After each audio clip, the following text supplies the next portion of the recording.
2024 लोकसभा चुनाव का आरंभ हो चुका है। इसी बीच बेंगलुरु के गंभीर जल संकट पर टिप्पणी करते हुए प्रधानमंत्री नरेंद्र मोदी ने कर्नाटक में सत्तारूढ़ कांग्रेस पर तीखा हमला किया है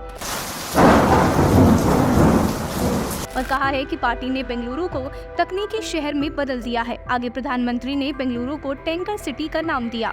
प्रधानमंत्री नरेंद्र मोदी की टैंकर सिटी की टिप्पणी के बाद मुख्यमंत्री सिद्धारमैया ने पलटवार करते हुए पूछा है कि जब कर्नाटक बाढ़ और सूखे से जूझ रहा था तब प्रधानमंत्री कहां थे।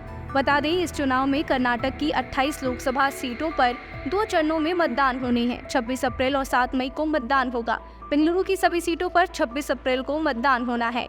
मतदान से कुछ दिन पहले शहर में एक रैली में प्रधानमंत्री ने कहा कि वह देश को आगे ले जाना चाहते हैं और कांग्रेस पर निवेश विरोधी, उद्यमिता विरोधी, निजी क्षेत्र विरोधी, करदाता विरोधी, धन निर्माता विरोधी होने का आरोप लगाया। प्रधानमंत्री मोदी कहते हैं कि देश को green energy hub, pharma hub, electronics hub, electrical vehicle hub, semiconductor hub और ग्लोबल इनोवेशन हब बनाएंगे ताकि भारत ग्लोबल इकोनॉमी का हब बन सके।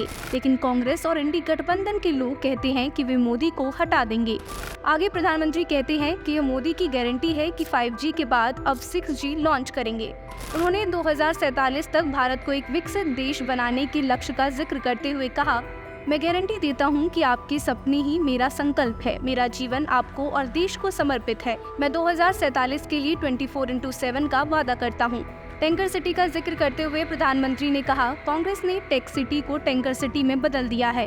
कृषि से लेकर शहरी बुनियादी ढांचे तक के बजट में कटौती की जा रही है। कांग्रेस का ध्यान केवल भ्रष्टाचार पर है, बेंगलुरु की समस्याओं पर नहीं। केवल केंद्र सरकार की परियोजनाएं तेजी से आगे बढ़ रही हैं। इन सभी टिप्पणियों पर मुख्यमंत्री सिद्धारमैया ने एक्स पर पोस्ट करते हुए कहा, लोगों के लिए 24/7 काम करने का दावा, फिर भी कर्नाटक की बाढ़ और सूखे के दौरान वह कहाँ थे। तो इस 24/7 के पीछे की असली कहानी क्या है? ऐसा लगता है कि यह सब PR है। मुख्यमंत्री ने कर्नाटक के चिक्काबल्लापुर में प्रधानमंत्री की टिप्पणी पर भी पलटवार किया, जहां उन्होंने कहा था कि कर्नाटक इस बात का सबसे बड़ा उदाहरण है कि कांग्रेस किसानों को कैसे धोखा देती है। मुख्यमंत्री सिद्धारमैया ने जवाब दिया कि प्रधानमंत्री को अपनी अंतरात्मा से पूछना चाहिए कि क्या वह वाकई किसानों की हितैषी हैं। दिल्ली की सीमाओं पर 2020-21 के किसान आंदोलन का जिक्र करते हुए उन्होंने विरोध प्रदर्शन के दौरान मारे गए 700 किसानों के बारे में पूछा और किसानों के बारे में बात करने के लिए प्रधानमंत्री की नैतिक स्थिति पर सवाल उठाया।